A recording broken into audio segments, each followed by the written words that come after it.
Hello. Good morning, good afternoon, good evening, each and everyone. Welcome to the Viewpoint with Mang Temyong. Mang Temyong signing in. Um, Bakit ko ba ginawa to LS na to? Ba't ba ako nag-LS ngayon? Last night, napag-usapan na namin to dun sa The Discourse Digest with Mang Temyong and Shanwin. But itong puntong to, gusto kong gawing personal appeal para dun sa vlogger na nakausap ni Bro Mike ni Kamatis Analysis Unit. Anyway, thank you pala kayo for allowing me to use your video. No, maraming salamat. Malaking tulong ito para sa akin sa aking gagawing pag-discuss ng isyong ito. Alam naman lahat ng marami na kaibigan ko at ng mga kasama ko sa Armado, sa Sausawero, hindi ako madalas nakababad or nakakapanood ng mga LS na kung saan din ako nakasubscribe. Yan, kila Attorney Trixie, kila Coach Jared, kay Caillou, kay Teacher Mark, kay Direct Freddy, even kay Panyero, I am Shanwin. Hindi ako ganong makapanood ng kanyang mga LS dahil sobrang busy ko po. Una sa lahat, nag-aaral po ako. Pangalawa, nagtatrabaho pa po ako. So, ganon po ako kabisi na even yung Sausawero nga, hindi ko na ganong na-attendan pag meron sila mga LS. Pag dumating ako dun, late pa. Patapos na sila. So, I'm just, gusto ko lang, what do you call this? As much as possible, gusto ko layman's term para mas naiintindihan ako. Gusto ko lang ipaliwanag sa inyo. No. I'm doing everything dito in layman's term para makapag-ugnay ako sa inyo ng maayos. Kasi if gagawin ko to sa paraan na alam ko, baka hindi nyo ako maunawaan or maintindihan. So, ganito lang. Ganito lang tayong mag-usap.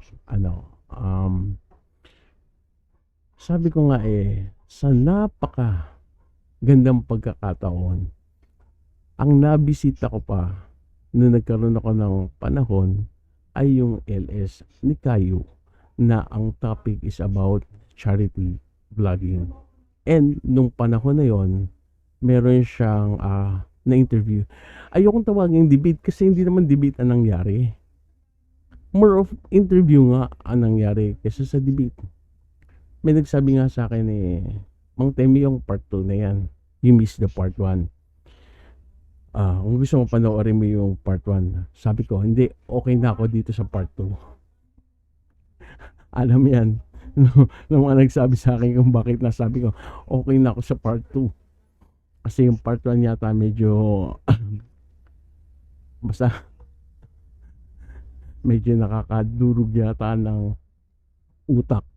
No, not because of there's na merong debate na nangyari, pero yung paraan na nagkaroon ng pagtalakay, pag-usap. So, siguro kayo, you watch yung first LS ni Caillou with Ballpoint Man.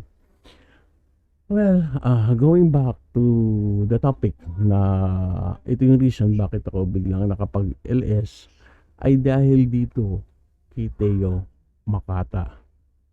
Ano ba yung nasabi ni Teo Makata sa time ng LS ni Caillou na ito ang nakakuha sa akin ng atensyon?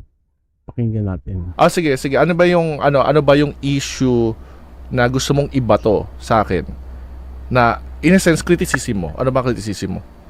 Yung ang akin lang yung pagbato nyo kay Kuya Bal at saka doon sa mga ibang charity vlogger po. Okay, sa lahat. Sabihin natin sa lahat na lang. Sa lahat na rin para one by one na lang. Pwede ba ako magpakilala muna bago ako magsimula? Ay, pwede. Sige, sige. Sige, sige. Oh.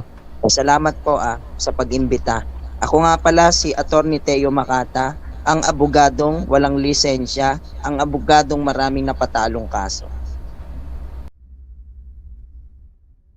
Napansin niyo yung sinabi niya kung paano niya pinresent ang kanyang sarili. Ang sabi niya, ako po si Teo Makata, ang abogadong walang lisensya, ang abogadong maraming napatalong kaso. Baka sabi niya, hindi ko sinabing abogado ako. Sabi ko nga, abogadong walang lisensya. Di, siyempre, pag walang lisensya, hindi abogado. Hindi yun eh. The point is, pinresent mo yung sarili mo bilang abogado. At ininsulto mo yung profesyon ng mga abogado. Kami nga, estudyante pa lang ng abogasya. Ingat na ingat kami. At lagi namin sinasabi dun sa mga tumatawag sa amin na attorney, huwag niyo po kaming tawaging attorney kasi hindi pa po kami nakakapasa ng bar or hindi pa po kami nagtitake ng bar exam at hindi pa po kami nakakapasa ng bar. Kami po'y nag-aaral pa lamang. Yung mga may karapatang tawagin attorney, yun ay yung mga nakapasa ng bar exam. Kaya nga kami bilang mga estudyante, we are not allowed to give what you call this, legal advice. Bawal sa amin yun. Kasi nag-aaral pa lang kami.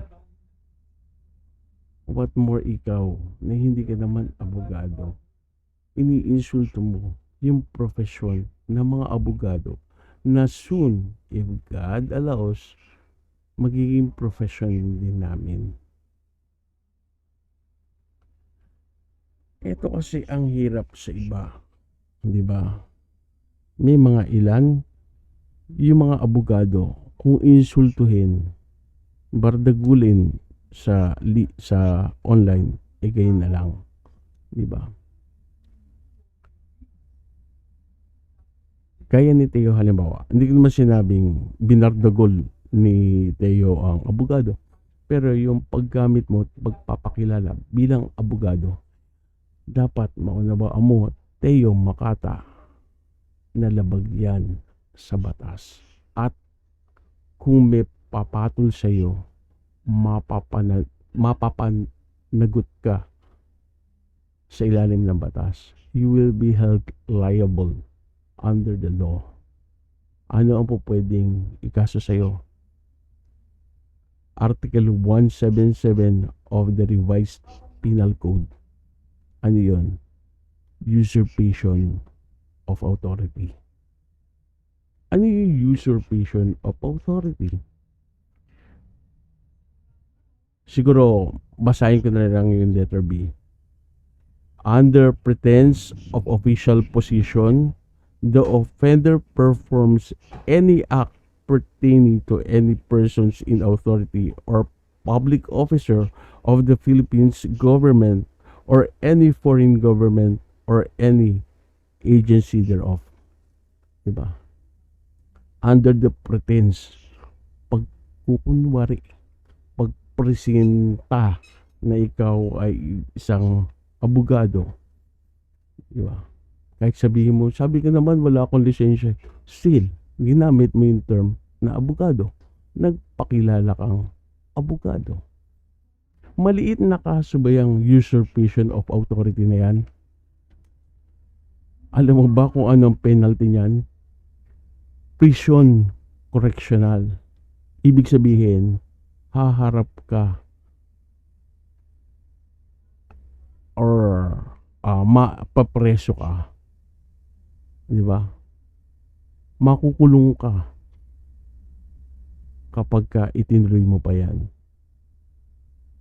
At depende yan. Po pwedeng 6 na buwan hanggang sa 1 taon o pwede yang tumagal hanggang 6 na taon. Depende yan. Depende yan. Depende yung duration of imprisonment mo. Depende yan. So, kung ako sa'yo, tigilan mo na yung pagpapakilala na ikaw ay abogado. Pero, kung hindi mo ko pakikinggan, nasa sa'yo yun. Huwag mo sabihin, hindi kita winarningan. Ano pa ang isang pagkakamali mo? Pakinggan ulit natin. Oo nga. Okay. So ngayon, nung in-apply ko yun, dun sa charity vlogger, bakit ka na may problema sa negosyo tsaka sa trabaho? It's same thing, right? Hindi sir, ang problema kasi sa'yo sir, kumukontra ka eh. Nakalagay sa refrigerator. Nag-agree nga ako sa iyo eh. Act number 7280. Nadinig mo yung sinabi mo? Naintindihan mo yung sinabi mo? Tumawa ka pa. Ang sabi mo, ang mali sa'yo sir, nakalagay yan sa refrigerator act number 72 ba o 71 yung sinabi mo. Tapos tumawa ka pa. Nagsasite ka ng law. Sinasite mo yung batas na wala namang ganong nakalagay na wala namang batas na refrigerator article number 71 kung ano man yung ginamit mo. That's mocking the law. That's mocking the Constitution. Though wala naman penalties for mocking or creating false citation related sa Constitution, but may mga provisions sa ilalim ng batas that addresses na yung offenses na katulad nito ng ginawa mo, o pwede kang makasuhan ng libel, slander, or false information dissemination. Yung libel and slander, Article 353 yan ng Revised Penal Code. Hindi yan nakalagay sa refrigerator. Yan yung tinatawag na malicious imputation. Yan yung pagdi-dishonor, pagdi-discredit.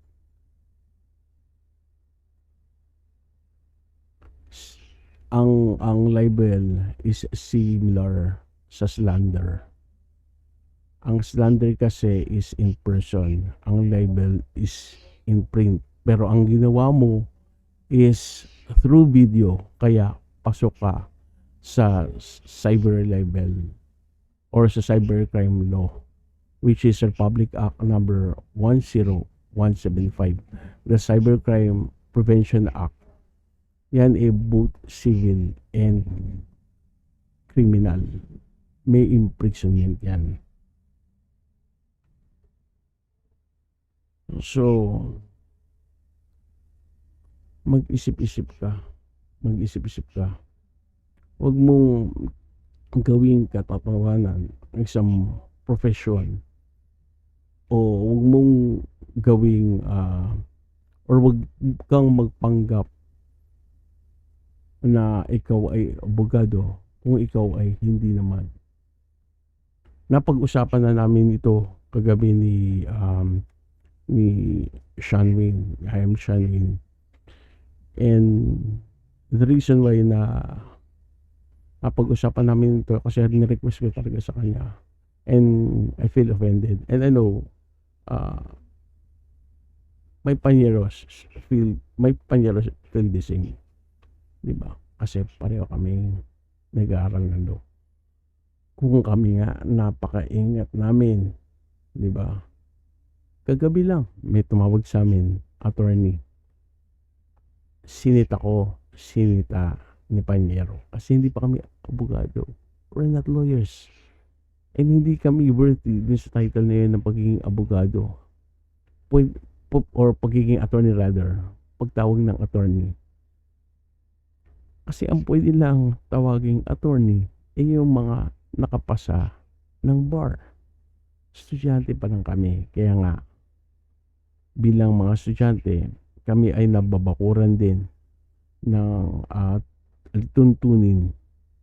No. We are not allowed to give legal advice. Di ba? Hindi kami allowed doon sa mga ganun sapagkat ang may karapatan lang noon ay yung mga abogado na. Kami mga estudyante pa lang. Ganon kami kaingat. Kaya kapag yung ganitong pagkakataon to, hindi ko kayang palagpasin. Hindi ko kayang tumahimik na lang. Di ba? Kasi may kinalaman ito patungkol sa pinag-aaralan ko at patungkol kung if God will allow, di ba? Patungo sa profession na soon na yayakapin ko kung makakapasa ako ng bar. Ang nakaka-insulto pa na malaki, tinawanan mo pa eh. Diba? Tumawa ka pa. Eh, hindi, invento lang naman yun eh. Ano bang ano yun? Hindi yun. Insulto para sa amin. Ang mag-cite ka ng mga created article mo, di ba? I'm really sorry. I really do apologize din sa mga nandito. Pero din sa mga nakakilala sa akin, they know me.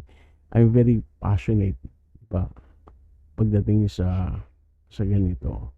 Kaya hindi ko talaga mapapalagpas to. So, my only advice, Teo, whether take it or not, tigilan mo na yan. Kasi baka mamaya may pumatol sa iyo at kasuhan ka.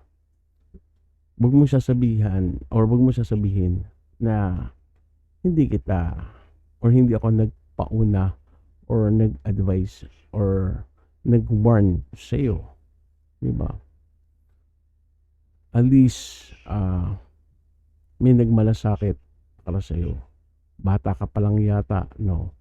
Baka mga nasa edad 20 ka pa lang. Sayang ang kabataan mo. Tigilan mo yan. Again, usurpation of authority yan. And punishable yan ng imprisonment. So, yun lang guys. At maraming salamat sa inyo. Sa inyo lahat na nagtiyaga na manood sa aking munting LS. Salamat again kay Kamatis Analysis Unit. Thank you very much, Panyero. I am Shanwin. Din sa pag-discuss natin nito last night, and I just felt na make it more personal para din sa malaman din ng iba at para rin mapagmalasakitan si Teo Bakata. Di ba baka kasi akala lang niya biro-biro lang yung ganito. Just take it, Teo, as pagmamalasakit sa iyo kahit hindi kita kilala. Di ba? Kahit hindi kita personal na kilala. Sana tigilan mo na yung mga ganong pagpapakilala. Di ba? Yun lang. And again, ano pa ba ang okay, every Sunday meron po kaming discourse digest with Mang Temyong and I am Shanwin. 9 PM po yan. Pero itong mga darating na weeks, meron po kasi kaming inaayos pa ni Shanwin. Baka mag-change ng schedule or baka ma-irritate namin ng Sunday temporarily lang. Depende kasi yan doon nga sa aming nilulutong episode. So ayan, sana nakasubscribe po kayo sa YT channel ko and sa Facebook channel as well as sa I am Shanwin. Yan. And lambing lang po, aside from itong LS na to or itong channel na to, meron po kaming channel naming mag-asawa na yung Mornings with Vince and Ira. Every Tuesday and Thursday po yan, syempre morning, di ba? Actually 8 o'clock yan. Kaya alam minsan kapag medyo busy kami pareho, na-adjust yung oras or other times hindi kami nakakapag LS dahil nga both of us are busy, and we apologize din sa ating mga subscribers and friends.